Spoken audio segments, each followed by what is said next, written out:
అందరికీ నమస్కారం. ఈరోజు కార్తీక మాసం రెండవ రోజు కావున కార్తీక పురాణము 2వ అధ్యాయాన్ని మీకు చదివి వినిపించబోతున్నాను. ముందుగా పురాణ శ్రవణం ఈ ఛానల్ని అందరూ కూడా సబ్స్క్రైబ్ చేయండి, లైక్ చేయండి, 10 మందికి ఈ జ్ఞానాన్ని పంచండి. ఆ పరమేశ్వరుని కృపకు పాత్రులవుతారని ఆశిస్తూ కార్తీక పురాణం 2వ అధ్యాయాన్ని ప్రారంభిస్తున్నాను. సోమవార వ్రత మహిమ. జనక మహారాజా, కార్తీక మాస మహిమ విన్నవారికి మనోవాక్కాయ కర్మల నుంచి మోక్షం కలుగుతుంది. కార్తీక మాసంలో సోమవార వ్రతం ఆచరించేవారు పరమశివుని అనుగ్రహానికి పాత్రుడై శివ సాయుధ్యాన్ని పొందుతాడు. కార్తీక మాసంలో చేసే స్నాన, దాన, జపాదులు అశ్వమేధాది యాగ ఫలితాన్ని ప్రసాదిస్తాయి. ఈ వ్రతాన్ని 6 విధాలుగా చేయవచ్చును. అవి: 1. ఉపవాసం, ఒంటిపూట భోజనం చేయుట, రాత్రికి మాత్రమే భోజనం చేయుట, తాను అడగకుండా ఇతరులు పెట్టింది తినటం, స్నానం, నువ్వులు దానం ఇవ్వటం. శక్తి ఉన్నవారు పూర్తి ఉపవాసము చేసి శివునకు అభిషేకము చేసి తులసీ తీర్థం మాత్రమే తీసుకొని మరునాడు అన్నదానం చేసి తరువాత భోజనం చేయవచ్చును. అందుచేత ఉపవాసము చేయగలవారు ఉపవాసం ఉండటం అన్ని విధాలా మేలు. ఉపవాసం చేయలేని వాళ్ళు ఉదయమే స్నానం, జపం, దేవతారాధన మొదలగు వాటిని యథావిధిగా మధ్యాహ్న భోజనం చేసి రాత్రి మాత్రం భోజనం చేయకూడదు.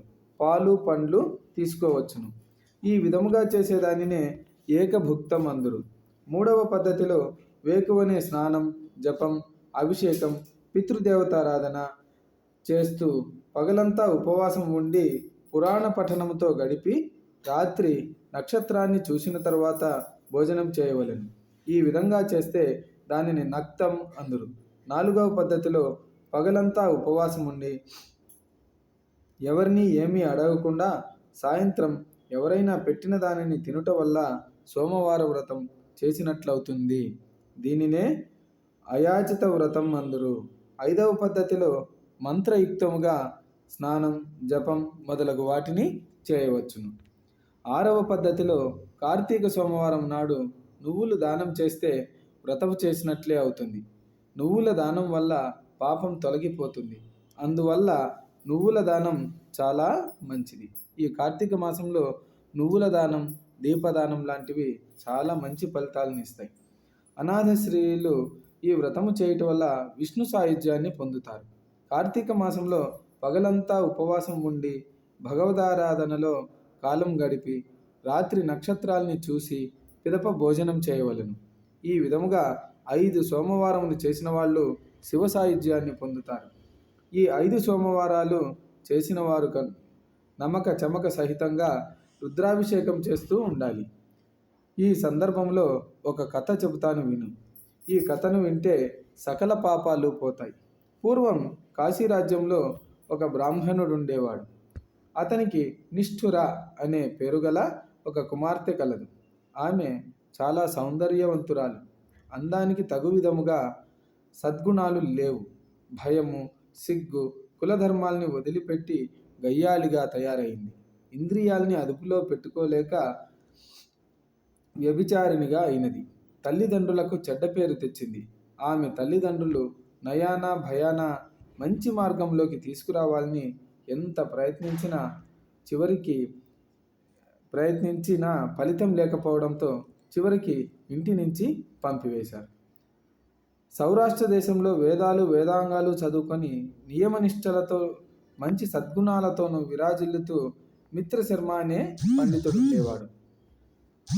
అతని మనస్సు వెన్న వంటిది. అతనికి దురదృష్టవశాత్తు నిష్ఠురను చూడటం జరిగింది. ఆమె అందచందాలకు ముగ్ధుడైపోయాడు. ఆమె గుణగణాలు గమనించకుండా మనసిచ్చి పెళ్లి చేసుకున్నాడు. పరిణయం 10 పదులు పంట అనే మాట కూడా అతనికి గుర్తు రాలేదు. కొంతకాలం వాళ్ళు కులాసాగా కాలం గడిపారు. భర్త మంచితనాన్ని, దయార్ద్ర హృదయాన్ని నిష్ఠుర గమనించలేకపోయింది. పుట్టుకతో వచ్చిన బుద్ధి పుడకలతోనే పోతుందన్నట్లు తన బుద్ధిని వదిలిపెట్టలేకపోయింది. ఆమె ప్రవర్తన అత్తమామలు భరించలేక కొడుకుకు చెప్పారు. తన భార్య మీద మమకారంతో మిత్రశర్మ ఏమీ అనలేకపోయాడు. అభిమానం అడ్డు రావటం వల్ల ఇక చేసేది లేక అత్తమామలు ఇల్లు విడిచిపోయినారు. అత్తమామలు ఇల్లు విడిచిన పిదప నిష్ఠురకు పూర్తి స్వేచ్ఛా స్వాతంత్రములు లభించింది. ఆమె ఆగడాలకు అంతు లేకుండా పోయింది. ఆమె చేసే పనులు భరించలేక భర్త ఒక మాట అంటే ఆమె తిరిగి మాటలంటమే కాకుండా దండించేది. తనను ఎంతో ప్రేమగా చూసుకుంటున్నాడనే జ్ఞానము, దయ లేక భర్తను చిత్రహింసలు పెడుతూ ఉండేది. ఆ బ్రాహ్మణుడు పడరాని పాటలు పడుతూ గృహస్థ ధర్మానికి ఎక్కడ లోపం వస్తుందేమో అని భయంతో ఆమెను విడిచిపెట్టలేకపోయాడు. అతడెంత నిర్లిప్తంగా ఉంటున్నప్పటికీ తన స్వేచ్ఛా విహారానికి నిష్ఠురకు అడ్డుగా కనిపించాడు. భర్తను తన పనికి అడ్డు తొలగించాలనే నిర్ణయానికి వచ్చింది. ఒకనాడు మిత్రశర్మ నిద్రపోతూ ఉండగా ఒక బండ తెచ్చి అతని తల పగలగొట్టి నూతిలో పారవేసి ఏమీ ఎరగనట్లు నిశ్చింతగా ఆటపాటలతో కాలం గడుపుతూ ఉంది. ఆమెలో మంచి గుణం ఎంత వెతికినా కనపడదు. ఇతరులను నిందించడం ఉగ్గుపాలతో వచ్చిన విద్య అయింది. కలలో కూడా భగవంతుని తలంచటం కానీ ఉడికి వెళ్ళటం కానీ చేయలేదు. భూతదయ, పశ్చాత్తాపము ఆమెలో కనిపించవు. విద్యావేత్తలను, పండితులను వెక్కిరిస్తుంది. కొంతకాలానికి ఆమెకు ముసలితనం ప్రవేశించి అనారోగ్యానికి గురి అయ్యింది. కష్టాలనే కారడవిలో కాలు పెట్టింది. ఆమెని చూచి అసహ్యపడేవారే గాని జాలిపడేవారు ఎవరూ లేరు. తినటానికి తిండి లేక, ఉండటానికి ఇల్లు లేక, తిరిగే శక్తి లేక చేసిన పాప ఫలితాన్ని అనుభవిస్తూ దిక్కులేని చావుకు గురి అయింది.